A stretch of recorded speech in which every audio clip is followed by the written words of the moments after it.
सभी को नमस्कार। Chemistry by Kapil Dangi sir YouTube channel पे अब तक अपन 8 चैप्टर कंप्लीट डिटेल में पढ़ चुके हैं। आज इस वीडियो से एक नया चैप्टर शुरू करने वाले हैं, ऑक्सीजन कंटेनिंग फंक्शनल ग्रुप।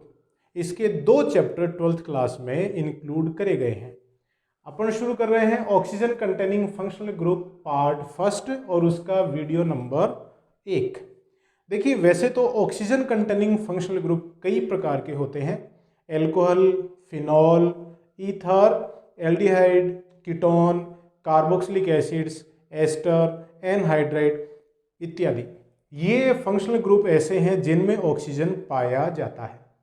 इन फंक्शनल ग्रुप को 2 अलग अलग चैप्टर्स में आधे आधे बांट दिए।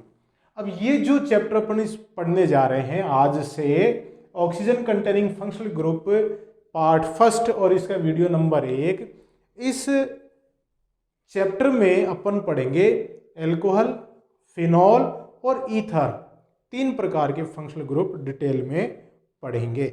तो देखिएगा, अपन शुरू करते हैं। सबसे पहले अपन पढ़ रहे हैं एल्कोहल।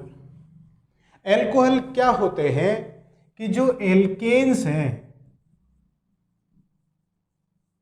एल्केनों में से एक या एक से अधिक हाइड्रोजन परमाणुओं को अगर OH समूह, हाइड्रोक्सी समूह के द्वारा प्रतिस्थापित कर दें तो एल्कोहल बनते हैं, एल्कोहल्स का निर्माण होता है।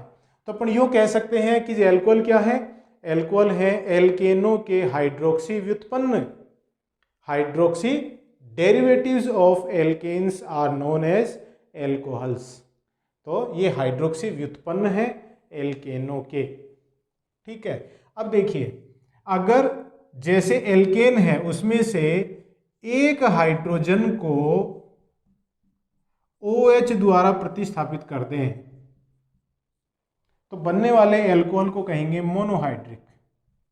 मोनोहाइड्रिक उदाहरण के तौर पे जैसे CH3OH, CH3CH2OH, मतलब अणु है उसमें, जैसे ये एल्केन है, इसमें से -H प्लस OH, आपने H को हटाया और OH को जोड़ा तो बन गया ROH, मतलब एक हाइड्रोजन की जगह एक OH आ गया, तो अपन कहेंगे मोनोहाइड्रिक एल्कोहल। अब देखिए, 2 हाइड्रोजन को 2 OH द्वारा प्रतिस्थापित कर दें, प्रतिस्थापित, तो अपन क्या कहेंगे? डाइहाइड्रिक। उदाहरण के तौर पे जैसे CH2 CH2 OH OH, देखिए दो, इस अणु के अंदर 2 OH है, इसका नाम क्या है? Ethylene glycol. Ethylene glycol. तो इथाइलिन ग्लाइकोल किसका एग्जाम्पल हो गया? डाइहाइड्रिक एल्कोहल का उदाहरण हो गया। अब देखिए, अगर 3 हाइड्रोजन को 3 OH समूहों द्वारा प्रतिस्थापित कर दें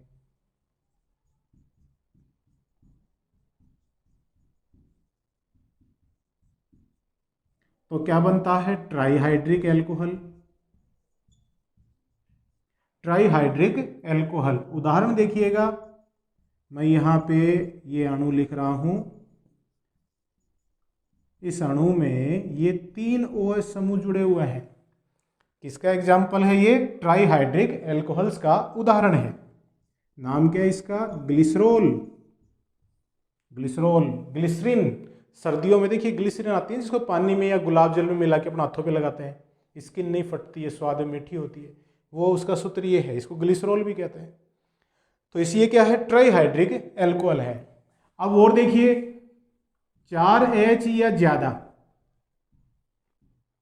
H OH समूहों द्वारा प्रतिस्थापित हो जाएं, समूहों द्वारा प्रतिस्थापित हो जाते हैं,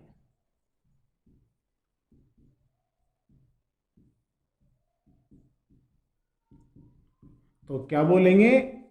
बोलेंगे पॉलीहाइड्रिक। पॉलीहाइड्रिक एल्कोहल बोलेंगे। जैसे उदाहरण के तौर पे देखिएगा,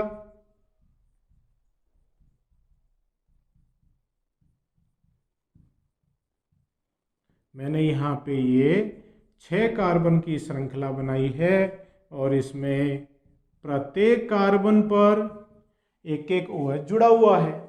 तो इसमें OH समूहों की संख्या कितनी हो गई? 4 से ज्यादा है। तो ये पॉलीहाइड्रिक एल्कोहल का एग्जाम्पल है। क्या नाम है इसका? सोर्बिटोल।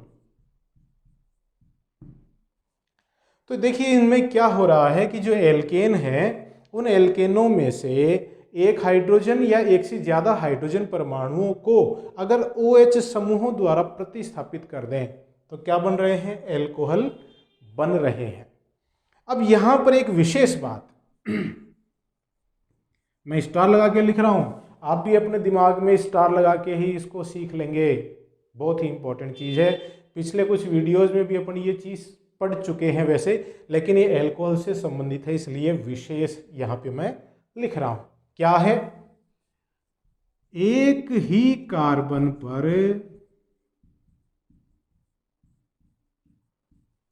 एक से ज्यादा OH समूह स्थायी नहीं होते हैं।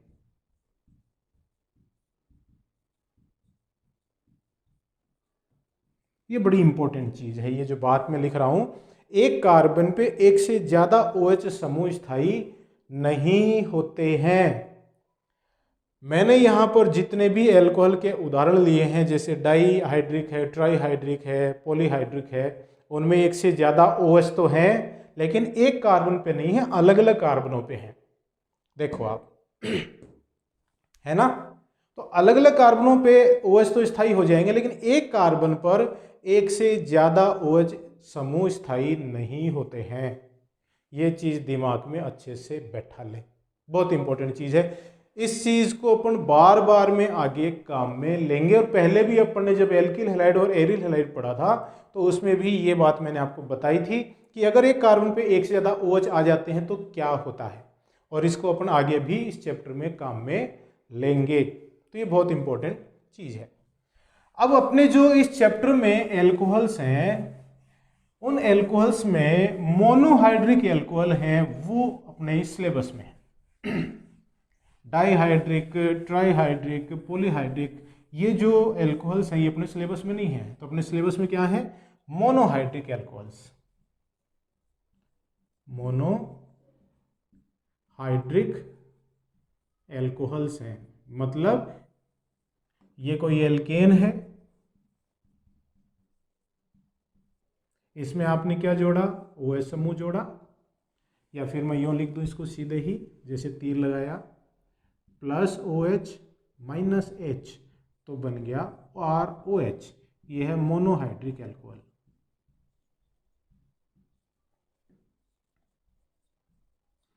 एल्केनों में से एक हाइड्रोजन को अगर एक OH समूह द्वारा प्रतिस्थापित कर दें तो मोनोहाइड्रिक एल्कोहल्स बनते हैं। इनका सामान्य सूत्र क्या है? सामान्य सूत्र तो देखिएगा, एल्केन्स का सामान्य सूत्र आप जानते ही हैं, CnH2n+2 होता है ना? अब एल्केन से एल्कोहल कैसे बना? एल्कोहल कैसे बना? एक हाइड्रोजन को हटा के उसकी जगह OH जोड़ दिया। तो देखिए कार्बन तो उतने ही रहेंगे Cn, हाइड्रोजन एक कम कर दो, 2n+2 था तो 2n+1 हो गया, और उसकी जगह क्या आ गया? OH आ गया। तो ये है मोनोहाइड्रिक एल्कोहल्स का सामान्य सूत्र, CnH2n+1 और H की जगह आ गया OH समूह। तो ये है मोनोहाइड्रिक एल्कोहल। अब यहां देखिए, मोनोहाइड्रिक एल्कोहल में जो एक OH समूह है वो किस प्रकार के कार्बन से जुड़ा हुआ है, उसके आधार पर मोनोहाइड्रिक एल्कोहल 3 प्रकार के होते हैं। तो अपना क्लासिफिकेशन कर रहे हैं या टाइप्स देख रहे हैं। मोनोहाइड्रिक एल्कोहल, तीन प्रकार के हैं। मैं यहाँ पे एक चार्ट बना दूं आपके सामने।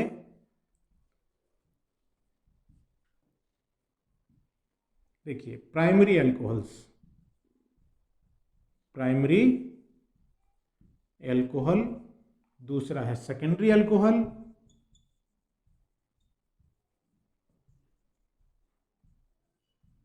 और तीसरा है टर्शियरी एल्कोहल।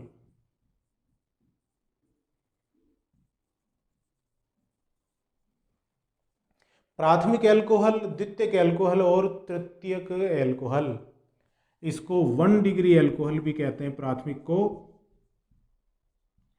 सेकेंडरी को 2 डिग्री एल्कोहल भी कहते हैं, और टर्शियरी को 3 डिग्री एल्कोहल्स भी कहा जाता है। अब ये देखिए, इनका वर्गीकरण किया किस आधार पे। मोनोहाइड्रिक एल्कोहल में OH समूह जिस प्रकार के कार्बन से जुड़ा हुआ है, अगर OH समूह प्राथमिक कार्बन से जुड़ा हुआ है तो प्राथमिक एल्कोहल हो गया, द्वितीय कार्बन से जुड़ा हुआ है तो द्वितीयक एल्कोहल हो गया, और तृतीय कार्बन से जुड़ा हुआ है तो तृतीयक एल्कोहल हो गया। अब प्राथमिक कार्बन और द्वितीय कार्बन और तृतीय कार्बन क्या है? वह कार्बन जो एक कार्बन से जुड़ा होता है वह प्राथमिक कार्बन कहलाता है, और वह कार्बन जो 2 कार्बनों से जुड़ा होता है वह द्वितीय कार्बन कहलाता है, और वह कार्बन जो 3 कार्बनों से जुड़ा होता है वह तृतीय कार्बन कहलाता है। अब इनके उदाहरण ले लें, जैसे CH3CH2OH। देखिए, इस कार्बन से OH जुड़ा हुआ है, ये कार्बन एक ही कार्बन से जुड़ा हुआ है। CH3CH2CH2OH, ये भी प्राथमिक एल्कोहल ही है। CH3CH2, या फिर यूँ कह दें ये CH3CH2OH, ये भी प्राथमिक एल्कोहल ही है। जिस कार्बन से OH जुड़ा हुआ है वो 1 डिग्री कार्बन है कि नहीं? अब 2 डिग्री के एग्जाम्पल देखिए, CH3CH3, ये OH, CH3CH2CH3, ये है 2 डिग्री एल्कोहल के एग्जाम्पल्स, क्योंकि जिस कार्बन से OH जुड़ा हुआ है वो 2 डिग्री कार्बन है। और 3 डिग्री एल्कोहल्स देखिएगा, मैं यहाँ पे एग्जाम्पल ले रहा हूँ, ये देखिए आप, ये 3 डिग्री एल्कोहल के उदाहरण है, क्योंकि OH जिस कार्बन से जुड़ा हुआ है वो 3 डिग्री कार्बन है। तो इस तरह से अपन मोनोहाइड्रिक एल्कोहल हैं, उनके OH समूह किस कार्बन से जुड़े हुए हैं उसके आधार पर इनको 3 भागों में वर्गीकृत कर सकते हैं। तो आपके समझ में आ गया ना कि प्राथमिक एल्कोहल क्या होता है, द्वितीयक एल्कोहल क्या होता है और तृतीयक एल्कोहल क्या होता है। ठीक है, तो ये वर्गीकरण हो गया। अब देखते हैं इनका नामकरण, बहुत ही इंपॉर्टेंट चीज है।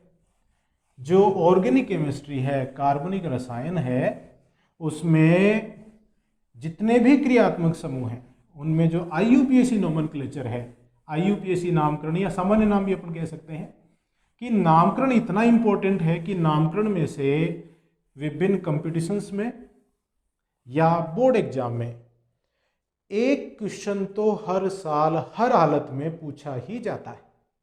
तो ये बड़ी इंपॉर्टेंट चीज हो गई। तो एल्कोहल्स का देखिए अपन पढ़ते हैं नोमेनक्लेचर, नामकरण।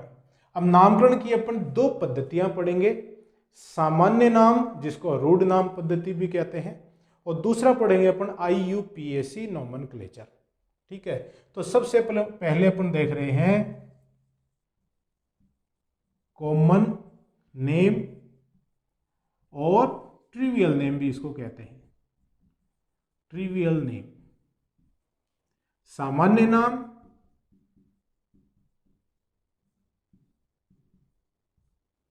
या रूढ़ नाम।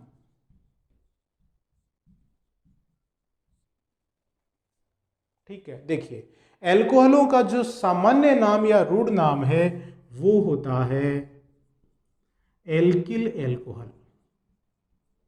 ये मैं सामान्य नाम लिख रहा हूं। एल्किल कौन सा समूह होगा ये निर्भर करेगा कि अणु के अंदर कितने कार्बन हैं। ठीक है, कार्बनों की संख्या के आधार पर अपन नाम लिखेंगे। तो एल्किल, एल्कोहल। क्लियर है चीज? ठीक है, देखिएगा उदाहरण ले, जैसे CH3OH एल्कोहल के रूप में अनुलग्न तो इसमें लगेगा प्रत्येक नाम में। अब एल्किल वाला जो समूह है वो देखिए, यहां पे एक कार्बन है, तो एक कार्बन वाले एल्किल समूह कहते हैं मेथिल, तो इसका नाम हो गया मेथिल एल्कोहल। CH3CH2OH एल्किल वाले भाग में दो कार्बन आ गए, तो नाम हो गया इसका एथिल एल्कोहल। ठीक है, यहां तक कोई समस्या नहीं है। अब देखिए, जैसे जैसे कार्बन की श्रृंखला बढ़ती चली जाती है तो उनमें OH समूहों की स्थिति एक से ज्यादा प्रकार की होने की संभावना बन जाती है। जैसे देखिएगा, मैं कुछ समूह लिख रहा हूं यहां पे, चलो इधर ही लिख देता हूं मैं।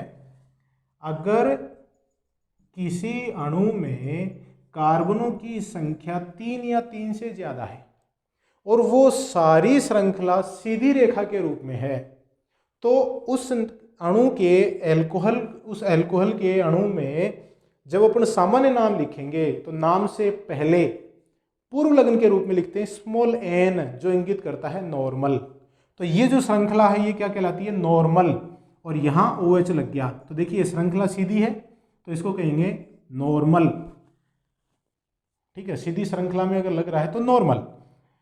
अब इसमें एल्किल अल्कोहल है, नॉर्मल एल्किल अल्कोहल है, कितने कार्बन है? 3 वाले को कहेंगे प्रोपिल, और एल्कोहल तो आता ही आता है अनुलग्न के रूप में।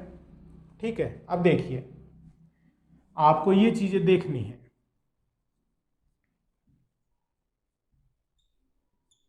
ये समूह जिस भी किसी अणु में है, अपने एल्किल हैलाइड में भी पढ़ा था, तो उस अणु के सामान्य नाम में पूर्व लग्न के रूप में आता है आइसो। तो इसको पहचानिएगा, आइसो आता है। ठीक है, जैसे उदाहरण लें CH3CH CH3OH, देखिए ये समूह है ना, इसमें आइसो वाला है कि नहीं? तो नाम में पूर्व लग्न के रूप में आया आइसो। आइसो के बाद एल्किल अल्कोहल, एल्किल है चूंकि कितने कार्बन है इसमें? 3 कार्बन है, तो आइसो प्रोपिल एल्कोहल। तो देखिए ये भी प्रोपिल अल्कोहल है, वो भी प्रोपिल अल्कोहल है, 3 कार्बन के अणु हैं, लेकिन इन दोनों अणुओं में OH समूह की स्थिति अलग अलग है। यहां पर कार्बन की श्रृंखला सीधी है, इसमें बीच वाले कार्बन पे OH है, तो ये नॉर्मल प्रोपिल अल्कोहल हो गया, वो आइसोप्रोपिल एल्कोहल हो गया। ठीक है, अब देखिए कुछ और उदाहरण लें अपन। CH3 CH2 CH2 CH2OH 4 carbon का अणु है और उसमें एक OH है, मोनोहाइड्रिक अल्कोहल है। चारों कार्बन हैं वो एक सीधी श्रृंखला में जुड़े हैं, तो नाम में पूर्व लग्न के रूप में क्या आएगा? नॉर्मल। अब एल्किल समूह में कितने कार्बन है? 4, तो ब्यूटिल एल्कोहल लिखेंगे अनुलग्न के रूप में, तो यह है नॉर्मल ब्यूटिल एल्कोहल। ठीक है, दूसरा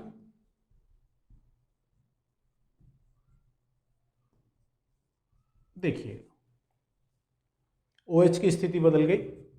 अब है तो ये ब्यूटिल अल्कोहल, 4 कार्बन का अणु है, ठीक है, लेकिन अपने को पता कैसे चले? अपन बोले ब्यूटिल अल्कोहल, तो सुनने वाला क्या समझे? नॉर्मल समझे या दूसरा समझे? तो देखिएगा नॉर्मल तो ये नहीं है, क्योंकि देखिए यहां जुड़ गया OH अगर सिरे पे होता, सीधी श्रृंखला के सिरे पे, तो नॉर्मल होता। नॉर्मल तो नहीं है, तो क्या ये आइसो है? आइसो है क्या ये? नहीं है। देखिए कैसे, क्या इसमें CH3CH जैसा समूह कोई है क्या? CH3CH तो है, लेकिन उसके CH के ऊपर CH3 कहाँ है? CH2CH3 है, तो ये आइसो नहीं है। तो ये क्या है? 2 डिग्री है, क्योंकि OH है वो 2 डिग्री कार्बन पे जुड़ा हुआ है, तो ये हो गया 2 डिग्री ब्यूटिल एल्कोहल, इसका नाम हो जाता है। और देखिएगा CH3CH CH3 CH2OH ये भी ब्यूटिल अल्कोहल है, 4 कार्बन है कि नहीं, देखो 1 2 3 4, तो ये भी ब्यूटिल अल्कोहल है। लेकिन ये कौन सा ब्यूटिल अल्कोहल है? नॉर्मल है क्या? नहीं है, क्योंकि सारे कार्बन सीधी श्रृंखला में नहीं है। आइसो है क्या? है। देखिए ये समूह आइसो को इंगित करता है। आइसो वाला भाग ये भाग है ना, देखो ये वाला भाग जिस भी अणु में होगा उसमें नाम में पूर्व लग्न के रूप में आइसो लगेगा, तो ये क्या हो गया? आइसो ब्यूटिल अल्कोहल हो गया ये। ठीक है, और एग्जाम्पल देखिएगा,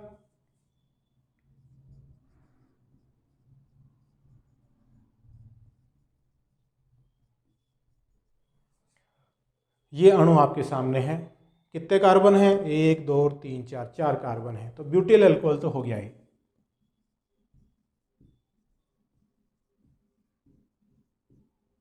अब कौन सा ब्यूटिल अल्कोहल है? इन तीनों के जैसा तो है नहीं ये। क्या आइसो है? देखिए आइसो में CH3, 2 CH3 समूह हैं, वो CH पे जुड़े होते हैं। 2 CH3 समूह तो है, लेकिन ये CH नहीं है, सिर्फ C है। तो ये आइसो भी नहीं है, ये नॉर्मल भी नहीं है, ये 2 डिग्री भी नहीं है, तो क्या है? 3 डिग्री है। क्यों? OH है वो 3 डिग्री कार्बन से जुड़ा हुआ है, तो ये हो गया तृतीयक butyl alcohol, tertiary butyl alcohol, ये हो गया। क्लियर है ये चीज? ठीक है ना। तो देखिए 4 कार्बन के जो अल्कोहल हैं उनको अपन कैसे विभेदित कर सकते हैं? नॉर्मल ब्यूटिल अल्कोहल भी हो सकता है, 2 डिग्री भी हो सकता है, आइसो ब्यूटिल अल्कोहल भी हो सकता है, और 3 डिग्री ब्यूटिल अल्कोहल भी ये हो सकता है। और एग्जाम्पल देखें अपन, जैसे 5 कार्बन वाले के एग्जाम्पल लें तो सीधी श्रृंखला वाला नॉर्मल हो गई, ये इस तरह का समूह हो गया तो वो आइसोपेंटिल अल्कोहल हो जाएगा।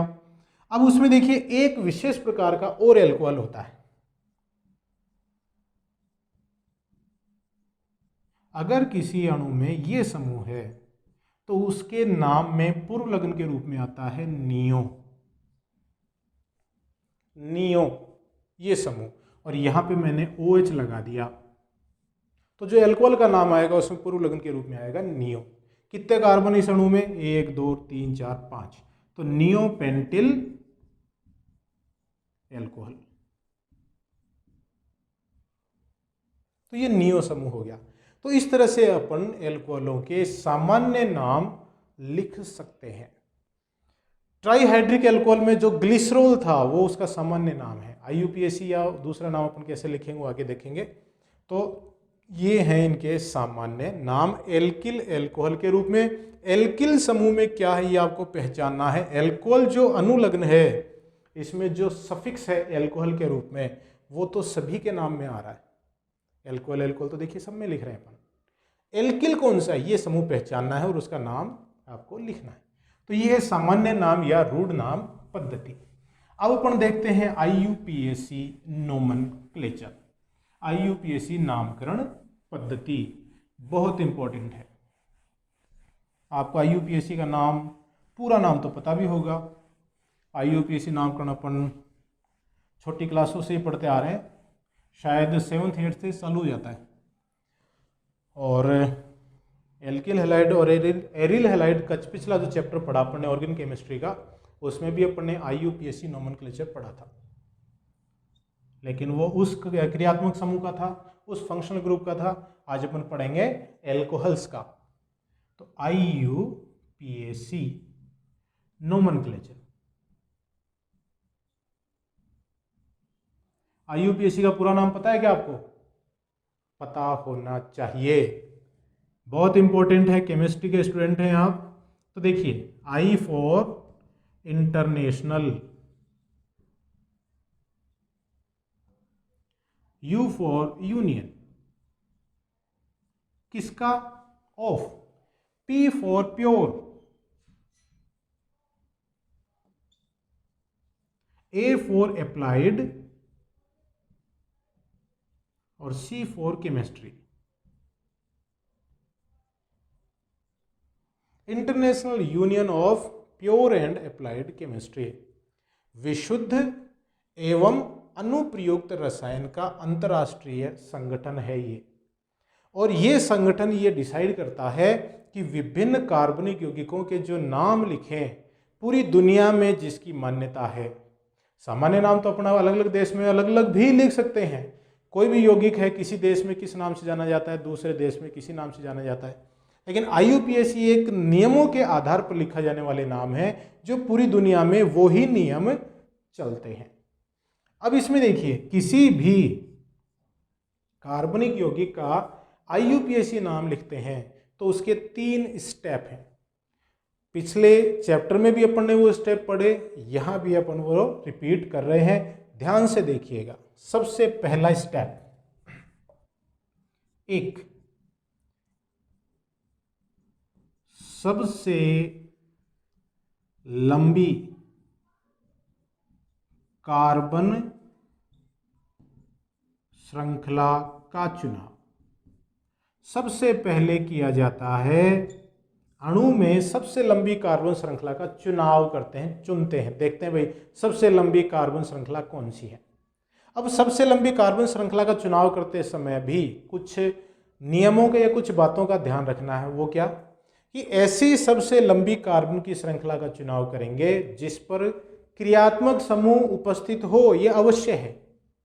साथ ही ऐसी सबसे लंबी श्रृंखला जिस पर शाखाओं की संख्या अधिकतम हो। ठीक है, तो इस प्रकार की सबसे लंबी कार्बन की श्रृंखला का चुनाव करेंगे, पर प्रैक्टिस करेंगे तब। दूसरा, अंकन। उस श्रृंखला के कार्बनों पर अपन नंबर डालते हैं, 1 2 3 4 5, इस तरह से नंबर इस तरह से डालेंगे कि जिस कार्बन पर मुख्य क्रियात्मक समूह जुड़ा हुआ हो उस कार्बन को कम से कम अंक मिले, कम से कम नंबर मिलने चाहिए। तो इस तरह से अपन अंकन करेंगे। और तीसरा लिखते हैं नाम लिखना।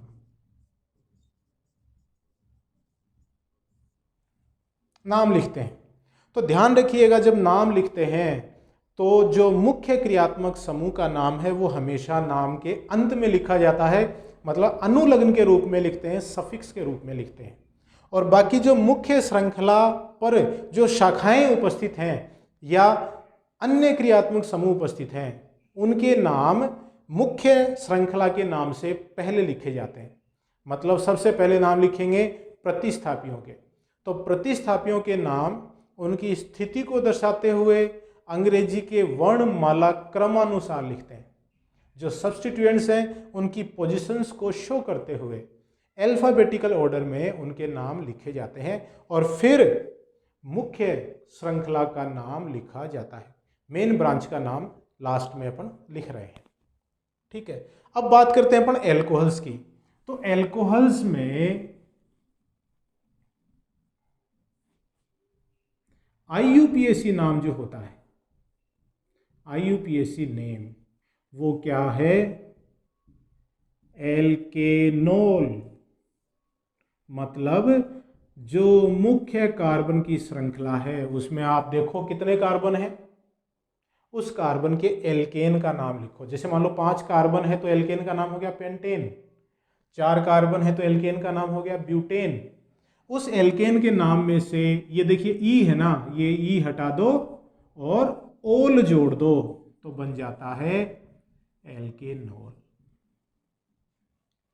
तो ये एल्कोहलों का IUPAC नाम है एल्केनोल। सामान्य नाम क्या था? Alkyl alcohol. तो वहां सभी के नामों में सफिक्स के रूप में, अनुलग्न के रूप में एल्कोहल लिख रहे थे, और यहां सभी एल्कोहलों के नामों में क्या आएगा? ओल आएगा, OL। क्लियर? अब देख ही लेते हैं अपन उदाहरण। CH3OH सबसे छोटा एल्कोहल, कितने कार्बन है? 1 कार्बन है। 1 कार्बन वाले एल्केन को क्या कहते हैं? मीथेन। तो मीथेन में से ई हटाया, ओल जोड़ा तो मिथेनॉल नाम हो गया इसका।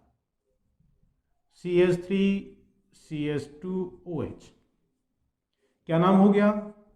इथेनॉल। 2 कार्बन की श्रृंखला है, 2 कार्बन की श्रृंखला को इथेन कहते हैं। ई को हटा के ओल जोड़ा तो इथेनॉल हो गया। CH3CH2CH2OH क्या है? प्रोपेनॉल है। ठीक है, अब देखिए ये भी प्रोपेनॉल है, इसमें भी देखिए सबसे लंबी श्रृंखला क्या है, 3 कार्बन की है। अब मैं बोलूं प्रोपेनॉल तो बड़े कंफ्यूजन वाली बात हो गई, कौन सा वाला प्रोपेनॉल, तो यहां अपने को OH की स्थिति दर्शानी पड़ेगी। तो सबसे लंबी कार्बन श्रृंखला का चुनाव, सबसे लंबी कार्बन श्रृंखला को इस तरह से आप ब्रैकेट में बंद कर लें। फिर दूसरा क्या है, अंकन, अंकन उस कार्बन से करो जिधर OH वाले कार्बन को सबसे कम नंबर मिले हैं, तो इधर से 1 2 3। ठीक है, तो देखिए OH की स्थिति को यहां पे अपन दर्शाएंगे कैसे, नाम हो गया प्रोपेन 1 ओल। मुख्य श्रृंखला देखिए क्या है, 3 कार्बन की है, तो प्रोपेन, ई को तो अपन ने हटा ही दिया, प्रोपेन। अब ओल, ओल किसके लिए, OH के लिए, तो OH कौन से कार्बन पे स्थित है, 1 पे, तो प्रोपेन 1 ओल। और यहां समझ गए, 1 2 3 कार्बन की श्रृंखला है, OH कहाँ है, 2 नंबर कार्बन पे है, तो नाम हो गया प्रोपेन 2 ओल। हो गया कि नहीं, ये अपन स्थिति को दर्शा रहे हैं। अब देखिए और एग्जांपल लें अपन,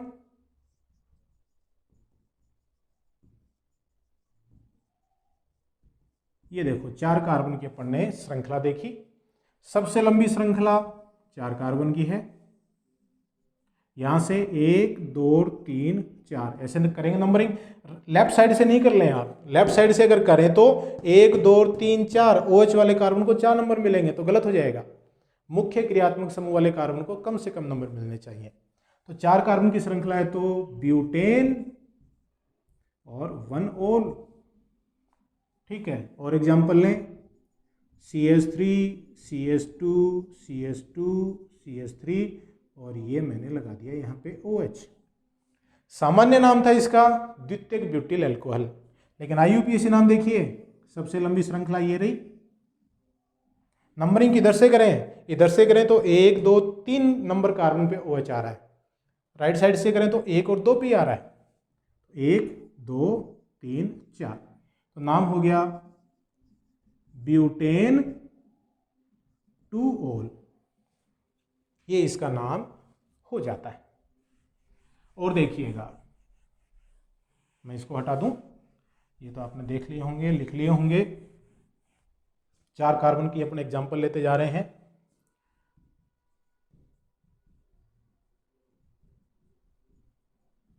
अब ये है आइसोब्यूटिल अल्कोहल सामान्य नाम के अनुसार।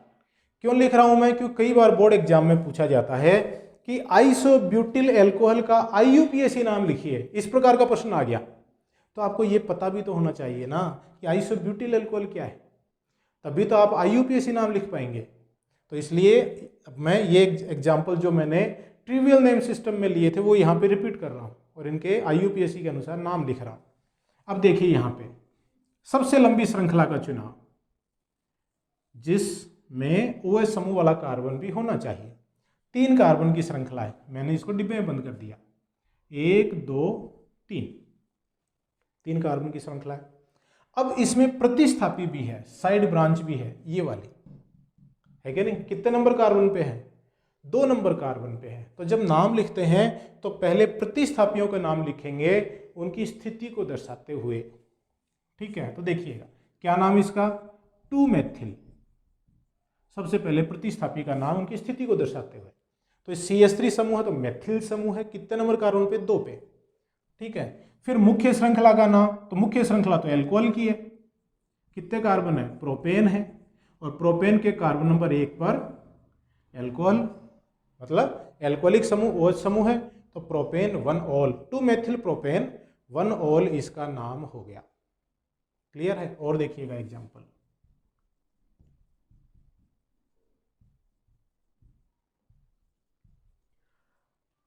सामान्य नाम पद्धति के अनुसार ये क्या था, तृतीयक ब्यूटिल अल्कोहल। ठीक है, IUPAC नाम लिखें तो देखिए सबसे लंबी श्रृंखला 1 2 3, नंबरिंग इधर से भी कर दो, चाहे बीच वाले कार्बन को 2 नंबर ही मिलेंगे। तो 2 नंबर कार्बन पे OH और 2 पे ही एक प्रतिस्थापी जुड़ा हुआ है, साइड ब्रांच है मेथिल, तो पहले प्रतिस्थापी का नाम लिखेंगे 2 मेथिल और प्रोपेन 2 ओल, ये नाम हो गया 2 मेथिल प्रोपेन 2 ओल, इसका नाम हो जाता है। क्लियर है चीज? ठीक है, देखिए नियोपेंटिल एल्कोहल का नाम लिखें, CH3 CH3 CH3 CH2OH, ये नियोपेंटिल एल्कोहल है सामान्य नाम के अनुसार। IUPAC नाम देखिए, सबसे लंबी श्रृंखला 3 कार्बन की, 1 2 3 अंकन कर दिया। अब नाम लिखें। अब इसमें 2 प्रतिस्थापी जुड़े हुए हैं, दोनों ही कार्बन नंबर 2 पे हैं, तो दोनों की स्थितियां दर्शाएंगे। 2 2 2 है ना, इसलिए मैंने 2 बार 2 लिखा, क्योंकि दोनों ही कार्बन नंबर 2 पर हैं, दोनों एक जैसे ही हैं। मेथिल मेथिल, तो मेथिल कितने हो गए? डाइमेथिल, तो ये प्रतिस्थापियों के नाम हो गए। फिर प्रोपेन 1 ओल, मुख्य श्रृंखला 3 कार्बन की है तो प्रोपेन बोलेंगे, और OH समूह 1 नंबर कार्बन पे है तो 1 ओल बोलेंगे। ठीक है ना। अब ये तो जितने भी अपन ने उदाहरण लिए उन सब में OH समूह की संख्या सिर्फ 1 है। अगर OH समूह की संख्या 1 से ज्यादा हो तो 2 OH हो गए तो 2 ओल हो गए, तो उसके लिए अपन बोलेंगे डाइओल, और दोनों OH की स्थितियां भी अपने को दर्शानी पड़ेंगी। 3 OH हो गए तो अपन बोलेंगे ट्राइओल, तो अनुलग्न हो गया ट्राइओल, लेकिन तीनों OH समूह की स्थितियां अपने को दर्शानी पड़ेगी। उदाहरण के तौर पे देखिएगा, CH2 CH2, ये OH ये OH, नाम क्या है? एल्केनॉल। एल्केन में 2 कार्बन है तो हो गया इथेन। ठीक है, अब ओल की जगह 2 OH आ गए, 2 OH में अपने को 2 कार्बन में से किसी एक को तो 1 नंबर देना ही पड़ेगा। ये 1 है तो ये 2 है, ये 1 होता तो ये 2 हो जाता, तो 1 2 डाइओल। एक OH 1 नंबर कार्बन पे है तो दूसरा 2 नंबर कार्बन पे है, तो इसका नाम हो गया इथेन 1 2 डाइओल। इथाइलिन ग्लाइकोल जो सामान्य नाम था उसका IUPAC नाम लिख रहे हैं, और ये मैं लिख रहा हूं आपके सामने ग्लिसरॉल। ग्लिसरॉल सामान्य नाम है। IUPAC नाम क्या हो जाएगा? 3 कार्बन की श्रृंखला, फिर अंकन इधर से ही कर दो चाहे एक समान स्थितियां हैं। तो देखिए मुख्य कार्बन श्रृंखला में कितने कार्बन हैं? 3, तो लिख दिया मैंने प्रोपेन, प्रोपेन, और उसमें से मैंने E हटा दिया। अब देखिए OH समूह कितने हैं? 3, तो 3 के लिए अपन बोलेंगे ट्राइओल, और तीनों की स्थितियां बताएंगे तो 1 2 3 ट्राइओल, प्रोपेन 1 2 3 ट्राइओल, इसको अपन बोलेंगे। अब यहां एक चीज और बता दूं जो छोटी सी बात है लेकिन बहुत इंपॉर्टेंट है। जब अपन किसी नाम में शब्द लिखते हैं और अंक लिखते हैं तो एक चीज ध्यान रखिएगा, शब्द और अंक के बीच में तो आता है डैश, और किन्हीं भी 2 अंकों के बीच में आता है कोमा। तो देखिए मैंने यहां लिखा शब्द, डैश आया, फिर अंक आया, और अंक और अंक के बीच में कोमा आया, और फिर अंक और शब्द के बीच में वापस डैश आ गया। तो ये चीज भी आप नाम लिखते समय ध्यान रखें। तो ये था एल्कोहल के सामान्य नाम और IUPAC नाम। नेक्स्ट वीडियो में अपन इसके नए टॉपिक, मतलब चैप्टर शुरू हो गया आज, इसको पूरा पढ़ेंगे डिटेल में। अच्छे से देखिए आप, मतलब कोई वीडियो आप बीच में नहीं छोड़ें, क्योंकि बीच में छोड़ के आप दूसरा वीडियो देखेंगे तो फिर वो समझ में नहीं आएगा। कोई वीडियो देखें आप, पूरा देखें, अच्छे से उसको सुने, ध्यान लगाएं उस पर, तो बहुत अच्छे से आपके समझ में आएगा। तो हाथ धोते रहिए, सुरक्षित रहिए, परिवारजनों का ध्यान रखिए, मेरे वीडियोस देखते रहिए। बहुत बहुत धन्यवाद।